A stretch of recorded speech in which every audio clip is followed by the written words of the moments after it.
à tous et bienvenue sur ma chaîne. Alors aujourd'hui on se retrouve pour une vidéo qui m'a été demandée maintes et maintes fois et je comprends pourquoi, parce que c'est moi-même des vidéos que j'ai regardées des dizaines de fois.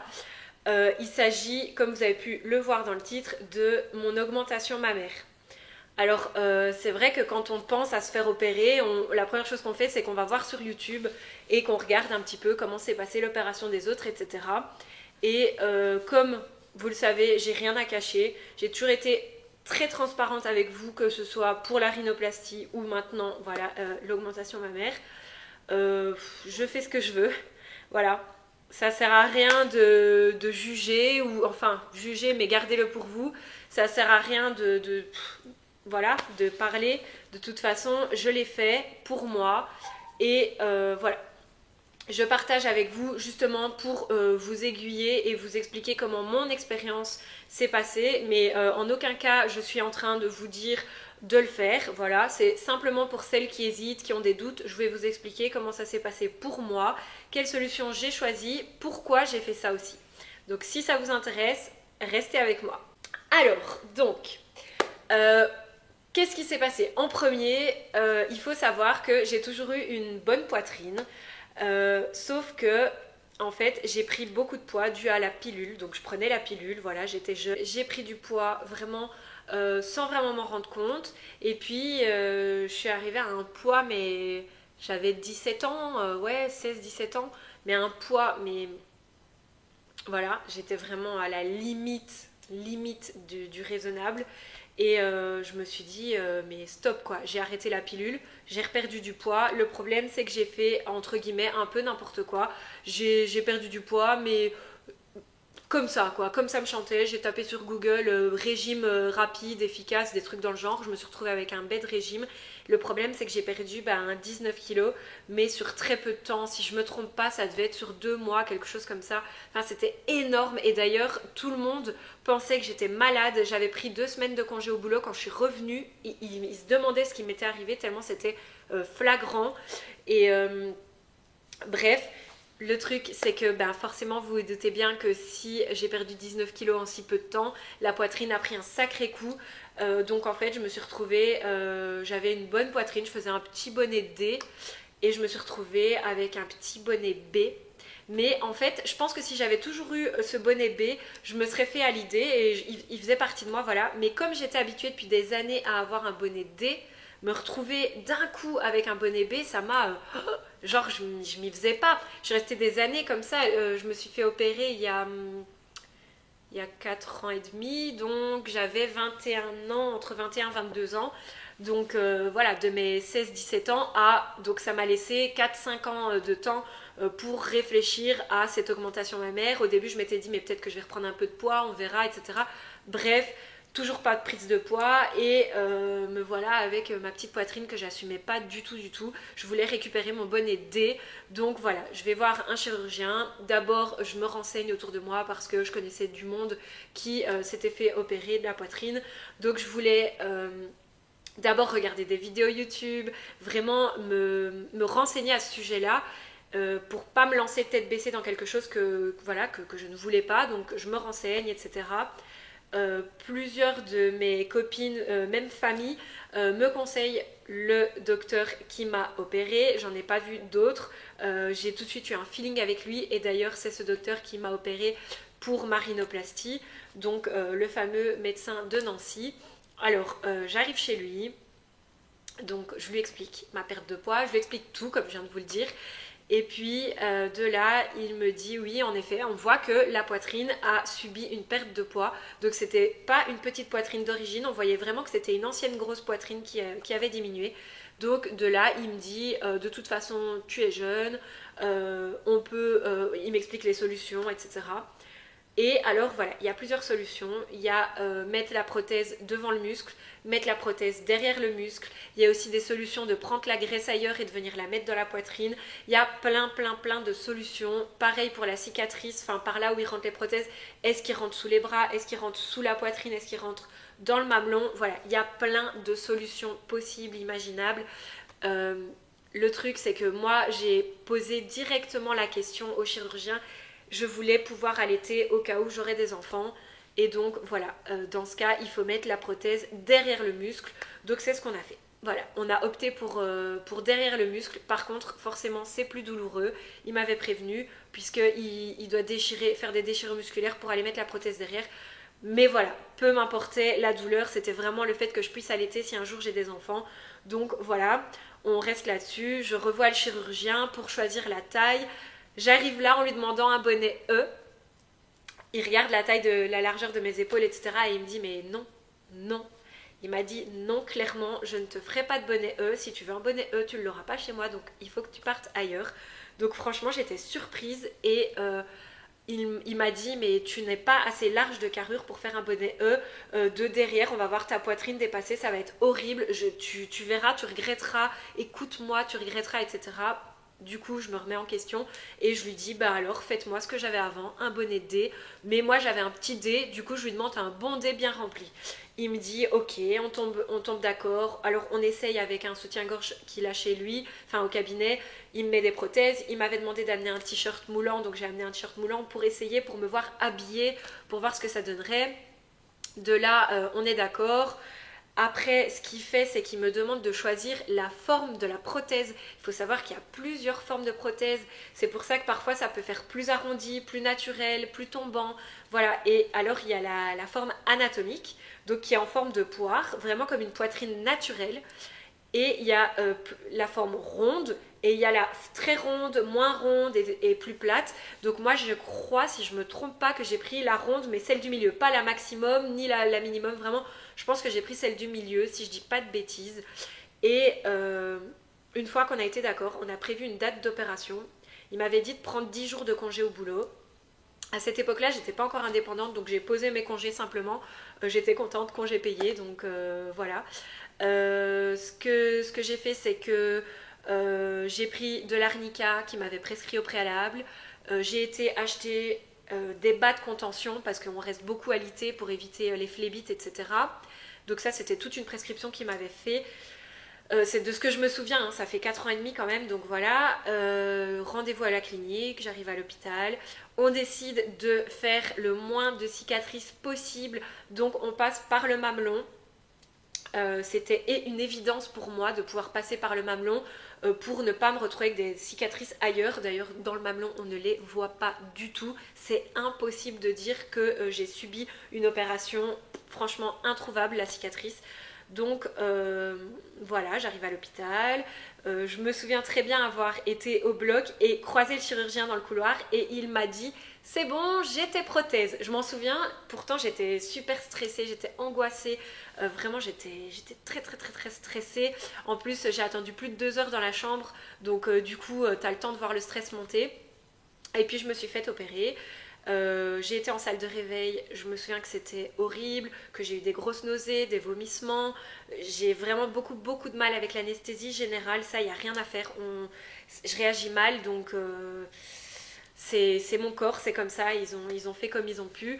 Mais c'est vrai qu'au niveau des vomissements, c'était atroce parce que quand vous avez une déchirure musculaire, les mouvements de vomir, c'est vraiment horrible. Donc alors au niveau de la douleur, eh bien, je dois vous dire que je m'attendais à pire. J'avais regardé plein de vidéos sur YouTube où les filles disaient ne même plus savoir boire. Elles n'arrivaient plus à porter une bouteille jusqu'à leur bouche en fait. Du coup, je pensais vraiment que je ne saurais plus rien faire, que j'allais être voilà, dans un état. Et en fait, non.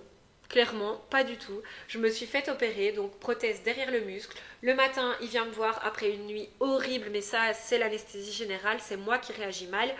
Il vient me voir, il m'enlève le pansement, il regarde, mon mari était là, il a fait une tête, mon mari, genre il était là. Puis du coup j'ai eu peur, mais en fait ils étaient tellement gonflés, c'est très gonflé, c'est vraiment énorme le jour de l'opération, c'est voilà, puis ça reste gonflé pendant au moins 1 mois minimum.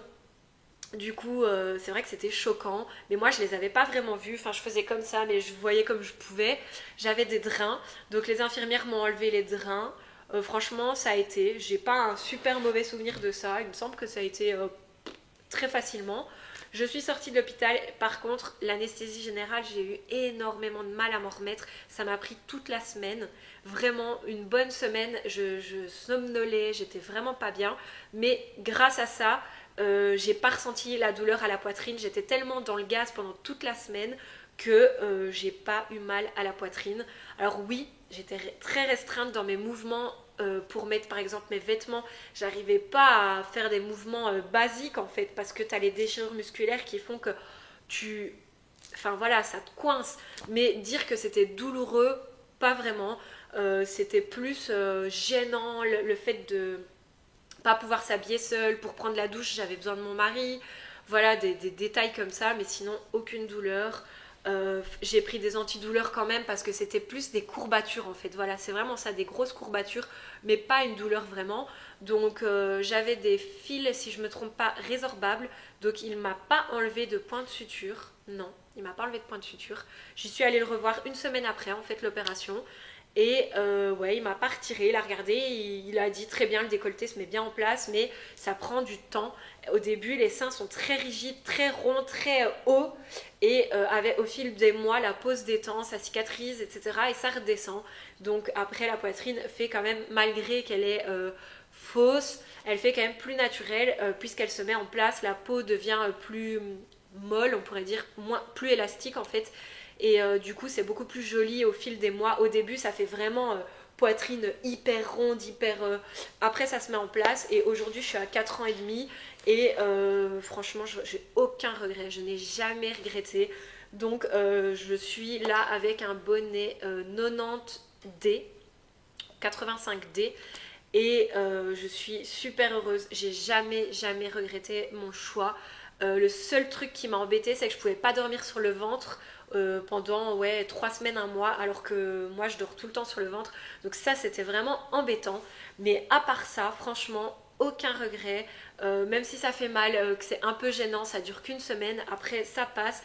Et bon bah voilà, on peut mettre n'importe quel vêtement, un bustier, peu importe, tout va, tout va. Franchement, tout fonctionne quand la poitrine est comme ça. Après... moi j'assumais vraiment pas d'avoir perdu ma poitrine, j'avais perdu quand même 2 bonnets, j'assumais pas, mais voilà, j'avais quand même pas une laide poitrine, franchement j'avais une belle petite poitrine, un beau petit bonnet B, mais c'est moi qui n'assumais pas, je voulais retrouver mon bonnet D et voilà pourquoi je me suis fait opérer de la poitrine. Je pense que si j'avais jamais perdu de poids, je n'aurais jamais fait cette opération, c'est vraiment dû à ma perte de poids. Mais voilà, je n'ai aucun regret. Le problème, disons que tous les 15 ans, tu dois changer les prothèses. Elles sont garanties que 15 ans. Donc là, dans 10 ans, 11 ans, je devrais changer les prothèses. Repasser sur le billard. Apparemment, c'est beaucoup plus rapide puisque la place est déjà faite. On enlève, on remet. Je pense qu'il y a même une possibilité d'avoir une anesthésie locale. Donc voilà, j'y suis pas encore. On verra. De toute façon, ça me laisse 10 ans. Mais c'est vrai que peut-être qu'à ce moment-là, je voudrais quelque chose de plus petit, encore plus naturel et que je voudrais changer la forme. Donc finalement, c'est peut-être pas plus mal de rechanger 10 ans plus tard, enfin 15 ans plus tard, voilà. Je crois que j'ai fait le tour. Franchement, j'ai beaucoup de questions à ce sujet, mais c'est toujours les mêmes questions. Est-ce qu'on voit les cicatrices? Donc comme je vous ai dit, moi personnellement, on ne les voit pas du tout. Est-ce que ça fait mal? Oui, un peu, mais franchement, c'est supportable. Je préfère ça qu'une angine pour vous dire. Après, on est tous différents au niveau de la douleur. Par exemple, moi, je supporte pas du tout les tatouages. Quand je me fais tatouer, c'est un cauchemar, vraiment. Donc, alors que d'autres personnes vont dire, oh, mais un tatouage, ça va. Donc, on est tous différents au niveau de la douleur. La seule chose que je voudrais dire, c'est que réfléchissez bien parce qu'une fois que c'est fait, c'est fait. Alors vous pouvez toujours vous faire réopérer et enlever les prothèses, mais voilà, ça sert à rien de se faire opérer si vous n'êtes pas sûr. Vous devez vraiment réfléchir. C'est quand même un acte chirurgical, c'est pas anodin. C'est pas aller acheter un petit pain au chocolat le matin à la boulangerie. Vous allez quand même passer sur le billard, subir une anesthésie générale qui est quand même très mauvaise pour la santé. Il me semble que le corps humain met 6 mois à l'éliminer complètement, donc imaginez-vous. Voilà, il faut quand même vraiment se rendre compte des risques quand même. C'est une anesthésie et puis on sait jamais, il y a quand même des complications. Moi j'en ai pas eu, je touche du bois, j'ai eu énormément de chance, mais parfois il y a des complications, des filles qui doivent se faire réopérer en urgence. Je connais quelqu'un qui a eu un problème au niveau d'une prothèse qui serait fissurée ou quelque chose comme ça. Elle a dû se faire réopérer 3 mois plus tard en urgence. Donc voilà, attention, ça reste quand même un corps étranger dans votre corps, il faut pas oublier ça non plus.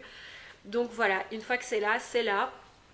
N'oubliez pas que c'est pour vous que vous le faites. N'allez pas le faire pour votre mari, pour votre copain ou parce que les autres vous ont critiqué ou vous devez vous sentir bien dans votre corps. Si c'est une solution, alors faites-le. Mais moi personnellement, voilà, comme je vous ai dit, dû à ma perte de poids, je l'ai fait, j'ai aucun regret.